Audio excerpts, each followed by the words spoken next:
Corona ಎರಡನೇ ಅಲೆ ಆರಂಭವಾಗಿದೆ. ಈಗ ಜನರು ಭಯ ಮತ್ತು ಗೊಂದಲದ ವಾತಾವರಣದಲ್ಲಿದ್ದಾರೆ. ಇದಕ್ಕೆ ರಾಜ್ಯ ಸರ್ಕಾರದ ನಿರ್ಲಕ್ಷ್ಯವೇ ಕಾರಣ ಎಂದು ಮಾಜಿ ಸಚಿವ ಯುಟಿ ಖಾದರ್ ಆಕ್ರೋಶ ವ್ಯಕ್ತಪಡಿಸಿದ್ದಾರೆ. ಮಂಗಳೂರಿನ ಪದವಿನಂಗಡಿಯಲ್ಲಿ ಸುದ್ದಿಗೋಷ್ಠಿಯಲ್ಲಿ ಮಾತನಾಡಿದ ಅವರು, ಸರ್ಕಾರ ದಿನಕ್ಕೊಂದು ಆದೇಶ ನೀಡಿ ಗೊಂದಲ ಸೃಷ್ಟಿ ಮಾಡುತ್ತಿದೆ. ಜನರನ್ನ ಮೊದಲು ವಿಶ್ವಾಸಕ್ಕೆ ತೆಗೆದುಕೊಂಡು ಆದೇಶ ನೀಡಬೇಕಿತ್ತು. ಆದರೆ ರಾಜ್ಯ ಸರ್ಕಾರ ಅದನ್ನು ಮಾಡಲಿಲ್ಲ.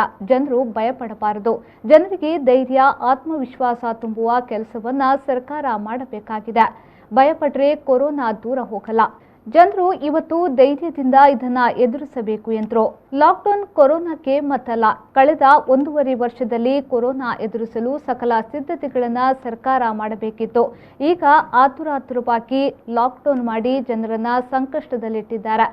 ಸರ್ಕಾರ ಯಾವ ವ್ಯವಸ್ಥೆಯನ್ನ ಮಾಡಿದೆ ಎಂದು ಪ್ರಶ್ನೆ ಮಾಡಿದ್ರು. ಕೊರೋನಾ ಬಂದ ಮಂದಿ ಬೆಡ್ಗಾಗಿ ಅಲೆದಾಡುತ್ತಿದ್ದಾರೆ. ಬೆಡ್ ಕೊರತೆ ಕಾಣುತ್ತಿದೆ. ಮತ್ತೆ ಜನರು ಜನರಲ್ ವಾರ್ಡ್ನಲ್ಲಿ ಸಾಯುವ ಪರಿಸ್ಥಿತಿ ಬರಬಹುದು. ನಾವು ಜನರನ್ನ ಐಸಿಯುಗೆ ಹೋಗಲು ಬಿಡಬಾರದು. ಸರ್ಕಾರ ಎಚ್ಚೆತ್ತುಕೊಳ್ಳಬೇಕಾಗಿದೆ ಎಂದು ಸಲಹೆ ನೀಡಿದ್ರು.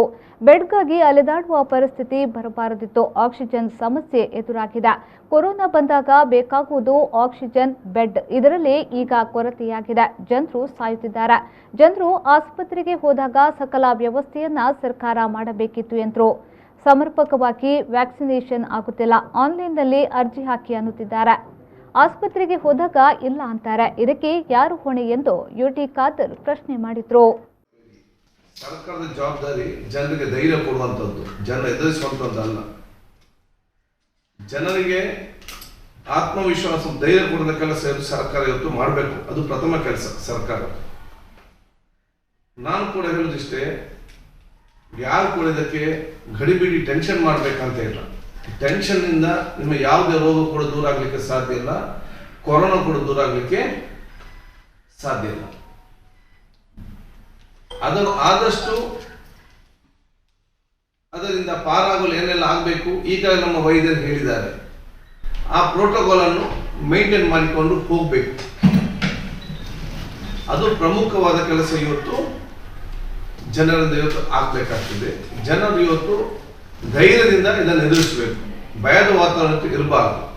ಸರ್ಕಾರ ಕೂಡ ಜನರಿಗೆ ಧೈರ್ಯ ಕೊಡುವಂಥ ಕೆಲಸ ಇವತ್ತು ಪ್ರಥಮ ಹಂತದಲ್ಲಿ ಮಾಡಬೇಕು. ಜನರನ್ನು ಭಯಪಡಿಸುವುದೇ ಸರ್ಕಾರದ ಕೆಲಸ ಅಲ್ಲ. ಜನರಿಗೆ ಕಷ್ಟಗೊಳಪಟ್ಟಾಗ ಅವರಿಗೆ ಧೈರ್ಯ ಕೊಟ್ಟು ಅದಕ್ಕೆ ಬೇಕಾದಂಥ ವ್ಯವಸ್ಥೆ ಮಾಡೋದೇ ಸರ್ಕಾರದ ಇವತ್ತು ಜವಾಬ್ದಾರಿ. ಇವತ್ತು ಲಾಕ್ಡೌನ್ ಆಗಿದೆ 5ರಲ್ಲಿ. ನನಗೆ ಲಾಕ್ಡೌನ್ ಕೊರೋನಾಕ್ಕೆ ಮದ್ದಲ್ಲ. ಅದು ನಮಗೆ ವ್ಯವಸ್ಥೆ ಮಾಡಿ ಸಿಕ್ಕುವಂಥ ಸಮಯ.